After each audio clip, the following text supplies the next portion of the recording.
Now I will like to apprise you with the intrigue surrounding Sajid Mir, one of the key perpetrators of Mumbai terror attacks. In this voice clip, which you are going to hear, he can be heard directing the assailants at Sabad House. वो हमेशा कर रहा है, तो जो जहाँ पे आपको मूवमेंट नजर आती है, बंदा की छत पे चल रहा है, कोई आ रहा है जा रहा है, उसको फायर ठोको, उसे नहीं पता यहाँ पे क्या हो रहा है। इंशाल्लाह। Hello friends, India Pakistan news channel में आपका फिर से स्वागत है। आज हम बात करेंगे मुंबई में हो रहे यूएन काउंटर मीट के बारे में। ये मीटिंग ताज होटल में रखी गई है। जी हाँ दोस्तों, ये वही जगह है जहाँ पूरे देश को हिलाने देने वाला 26/11 की घटना हुई थी। इस मीटिंग में भारत ने करीबन 15 कंट्रीज से आए हुए डिप्लोमेट्स के सामने एक ऑडियो क्लिप चलाया। ये ऑडियो क्लिप आपने वीडियो की शुरुआत में भी देखा होगा, जिसमें India most wanted terrorist Sajid Mir terrorist को इंस्ट्रक्शन दे रहा था कि शाबट हाउस पर अटैक कर लिया जाए। इस वीडियो को दिखाने का पर्पस ये था कि इंडिया पाकिस्तान के अगेंस्ट सॉलिड एविडेंस पेश कर रहा था कि टेररिज्म पाकिस्तान से ही निकलता है, और क्योंकि अब पाकिस्तान एफटीएफ से बाहर निकाल दिया गया है, तो अब टेररिस्ट फंडिंग दोबारा से शुरू हो जाएगी। जब तक पाकिस्तान एफएटीएफ में था, तब तक उसके ऊपर प्रेशर था कि वो टेररिज्म को रोक लगाए, और उसने उसके लिए कुछ स्टेप्स भी लिए थे। बट अब ऐसा नहीं हो पाएगा, और इसका सबसे पहला विक्टिम बनेगा इंडिया। और अगर ये फंडिंग्स दोबारा से नहीं रोकी गई, तो इंडिया फिर नेसेसरी स्टेप्स भी लेगा। अब पाकिस्तान को ये परेशानी हो रही है कि ये क्लिप वहां क्यों दिखाई गई है, और इंडिया हमारे एफएटीएफ से बाहर निकलने पर जल रहा है, और भी इसी तरह की फालतू की बातें। पर इन्हें कौन बताए कि India is just stating the obvious, और ये बात पाकिस्तान को इस वीडियो में बहुत अच्छे तरीके से समझाई गई है। साथ ही साथ इस मीटिंग में एक और डेवलपमेंट भी हुई है। वो ये है कि चाइना भी इस मामले में अपनी टांग अड़ा रहा है। कुछ महीनों से चाइना पाकिस्तान बेस्ड टेररिस्ट को पकड़ने में मदद नहीं कर रहा है, और न ही उन्हें पकड़ने दे रहा है। और इस मीटिंग में भी कुछ ऐसा ही हुआ। उन्होंने फिर से अपनी टांग अड़ाते हुए इस पर रोक लगाई है। अब इन सारी चीजों के बाद इंडिया क्या एक्शन लेगा, आपको आगे आने वाली वीडियो में सुनने को भी मिलेगा। तो इस वीडियो को एंड तक जरूर देखें। साथ ही साथ ऐसे बहुत सारे कंटेंट के लिए चैनल को लाइक, सब्सक्राइब एंड शेयर भी करें। कह रहा था कि डॉक्टर जयशंकर साहब ने पहले बोला एक जगह का बताया गया, तो एक पर हम उसको एक टेररिस्ट एक्टिविटी ना देखें, उसे और भी कुछ बढ़ के देखें। हुआ क्या? डॉक्टर जयशंकर साहब का कहना, देखो भैया ऐसा है, टेररिज्म को चलाने के लिए पैसा चाहिए, ठीक है, पैसा चलेगा तो तंजीमें चलती है। अब पैसा कहाँ से आता है? पैसा का एक बहुत बड़ा चीज है money laundering. Money laundering, drugs का धंधा, फ्लश ट्रेड का धंधा, हथियारों का धंधा, ये 4-5 धंधे मिलके ड्रग्स को, ये टेररिज्म को चलाते हैं। अगर इन पे प्रतिबंध लगाया जाए तो ड्रग्स का कारोबार रुक सकता है। उन्होंने बोला कश्मीर में प्रतिबंध लगाया, एफएटीएफ के ग्रे लिस्ट में था पाकिस्तान, और कश्मीर में एक्टिविटीज खत्म हो गई। अब आपने उनको बाहर निकाल दिया, तो जाहिर सी बात है कि एक्टिविटीज बढ़ेंगी, क्योंकि पैसा कहीं ना कहीं से फिर आना शुरू हो जाएगा। जो मैंने आपको लास्ट टाइम भी बोला था कि आप 2-3 बार तो ग्रे लिस्ट से अंदर बाहर कर चुके हो, कोई पहली बात तो है नहीं। तो अब आप निकलोगे तो फिर पैसा शुरू हो जाएगा, फिर कहीं ना कहीं उसकी गूंज सुनाई देगी। और डॉक्टर जयशंकर साहब ने ये भी बोला भाई कि जो मेरा एनालिसिस है कि उन्होंने धमकी भी दी है, बहुत क्लियर धमकी दी है डॉक्टर जयशंकर साहब ने कि देखिए, अगर आप ये पैसा नहीं रोकोगे, ये कारोबार नहीं रोकोगे, तो पैसा आता रहेगा, आतंकवाद चलता रहेगा, रुकेगा। अगर आतंकवाद को रोकना, पैसा रोकना इज वन प्रोसेस, ये बीच का ब्लॉक है, 2 ब्लॉक है आरजू जी, ये आतंकवाद है, ये बीच में पैसा, और ये यहाँ ये 4-5 एक्टिविटी है जो इस पैसे को जनरेट करती है। तो अगर हमें आतंकवाद को रोकना, तो मेन एक्टिविटियों को भी रोकना पड़ेगा। आज आप बोल सकते हो कि भाई पाकिस्तान तो पैसे नहीं लगा रहा, पाकिस्तान की सरकार, पर पैसा आ कहां से रहा? पार्षद इन चीजों से आ रहा है ना। देखिए, अभी हमने गुजरात में एक एयरफील्ड बनाया 130 किलोमीटर दूर आपके बॉर्डर से। काफी लोग मुझे पूछते हैं 130 किलोमीटर दूर एयरफील्ड क्यों बनाया, और वहां तो भाई जो फाइटर जेट की स्पीड होती है उसके लिए 130 किलोमीटर होता क्या है? तो गुजरात के पास एयरफील्ड बनाने का मतलब क्या है? मैंने कहा पहले जो तस्करी होती थी वो अंडमान निकोबार से होती थी। जब से वो एरिया टाइट हो गया, अब चेती बंदर नाम की एक जगह है, अब यहाँ से आपके यहाँ, और वो बड़ा पोरस बॉर्डर वहां बनाना। उसी भाषण में मोदी जी ने कहा था कि नेवी को स्ट्रेंथन करना पड़ेगा। आपने देखा होगा, नेवल पेट्रोलिंग को स्ट्रेंथन करना पड़ेगा, मर्चेंट नेवी को बढ़ाना पड़ेगा। और यहाँ पे आपने देखा पीछे कुछ दिन पहले इंडिया में करीब 75 स्थानों पे, 75 अड्डों पे एनआईए के रेड हुए।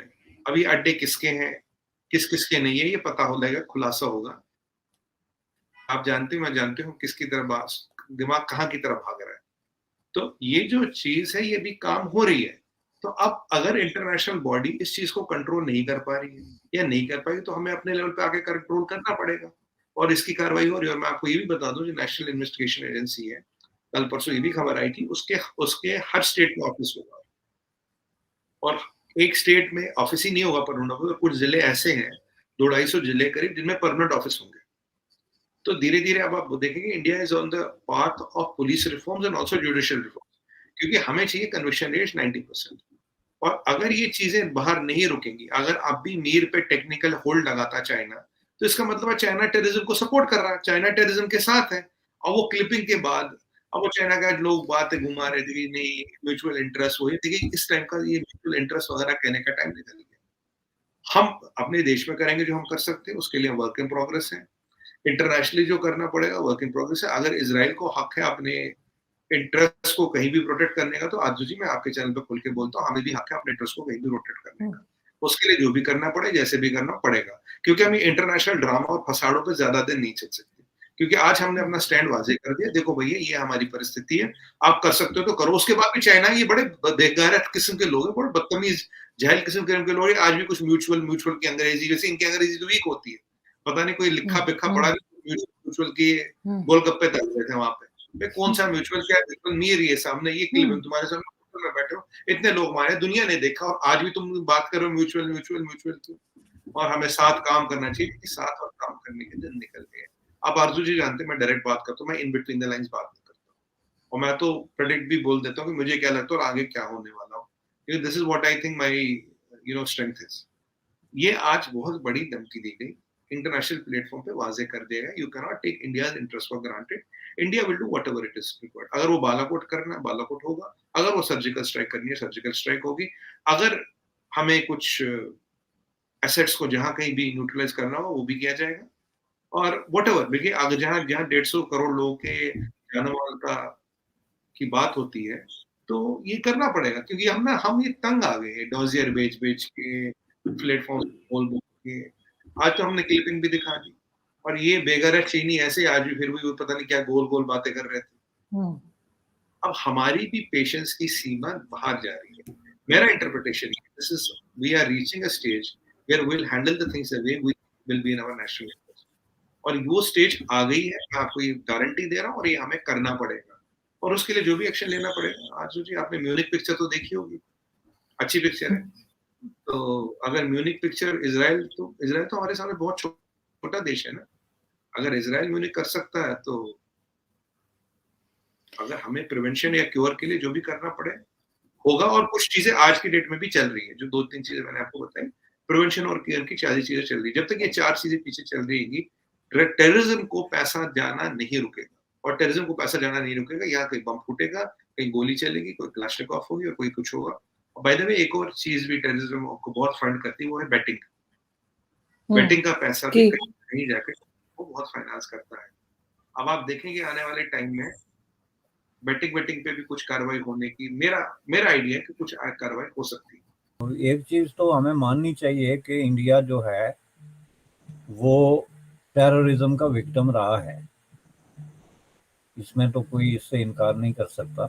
पाकिस्तान भी जाहिर है डेफिनेटली इतने बड़े पैमाने पे लोग मारे गए, ये सारे जो 80-90 हज़ार लोगों का क्लेम किया जा रहा है अफगान इशू के हवाले से।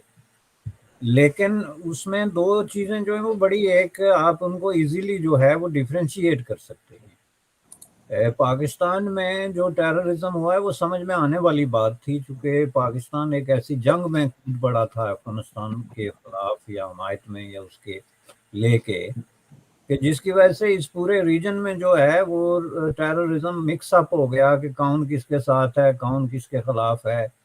एक सिचुएशन बन गई जिसकी वजह से आप और हम जैसे लोग भी जो है वो जो रूलिंग क्लास है उस पर उंगली उठाते थे कि इनका कसूर है, यहाँ पे इन्होंने गलती की, ये ना करते ये ना होता।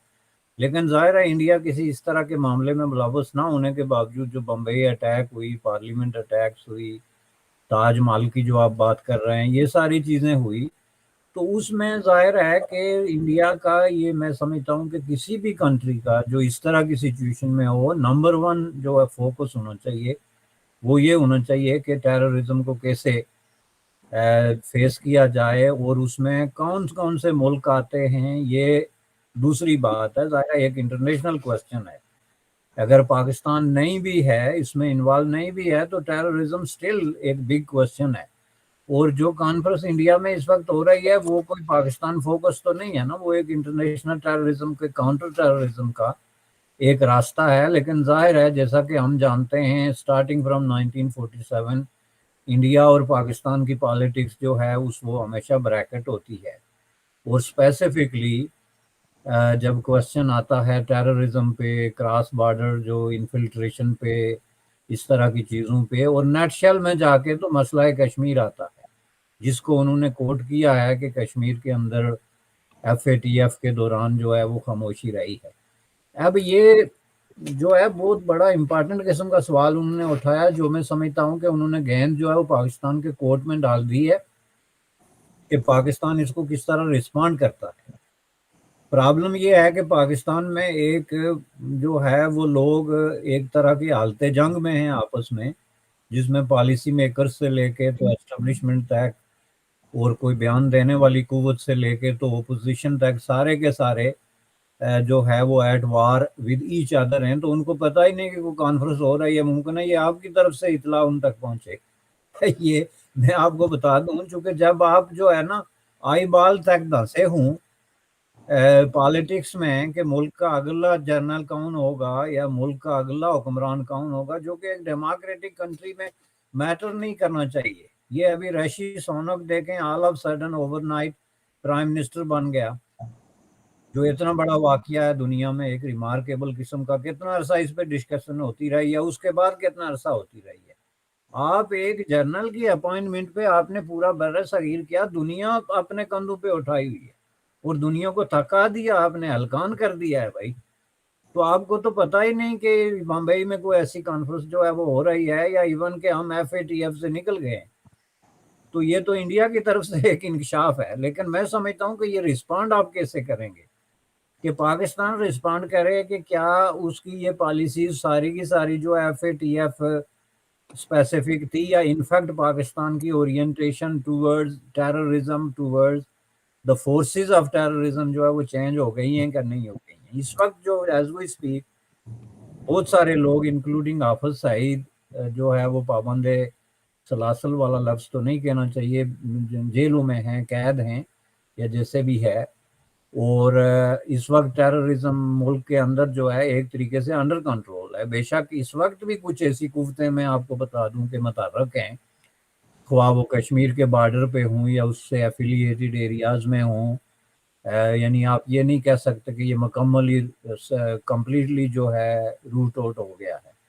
लेकिन ये पाकिस्तान के लिए एक बेस्ट अपॉर्चुनिटी है कि वो it should come out clean कि जनाब ये कोई हमारा मकसद जो है FATF नहीं था, बल्कि टेररिज्म के बारे में हमारी ये क्लियर कट किस्म की पॉलिसी है।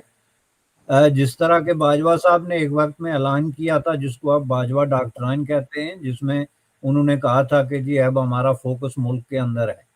तो मुल्क के अंदर सियासतदान नहीं होने चाहिए, टेररिस्ट होने चाहिए। तो वो अगर टेररिस्ट हों तो उनको वो क्लियर करें कि जनाब हमारी ये पॉलिसी जारी रहेगी, इंडिया को इसमें खौफजदा होने की जरूरत नहीं है।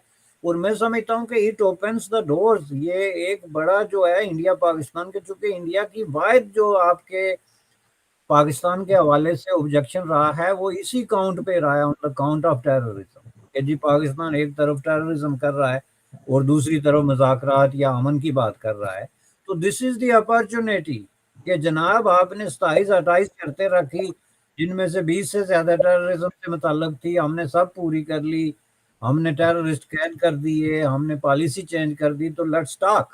मैं समझता हूँ कि इट्स ए गुड अपॉर्चुनिटी, बजाय इसके कि आप पूरी ये यूनाइटेड नेशन की जो इजलास हो रहा है उसको पाकिस्तान के खिलाफ कोई कंबल चोरी करने वाली कॉन्स्पिरेसी समझें। उसके बजाय इसको आप एक अपॉर्चुनिटी समझें कि this is the time to open up, और हम बात करने के लिए तैयार हैं। आप बताएं, जब हमने शर्तें सारी मान ली तो फिर वेयर इज द टेररिज्म? तो टेररिज्म का क्वेश्चन अगर खत्म हो गया तो let's talk, let's take next step. मैं समझता हूँ कि दिस इज द टाइम।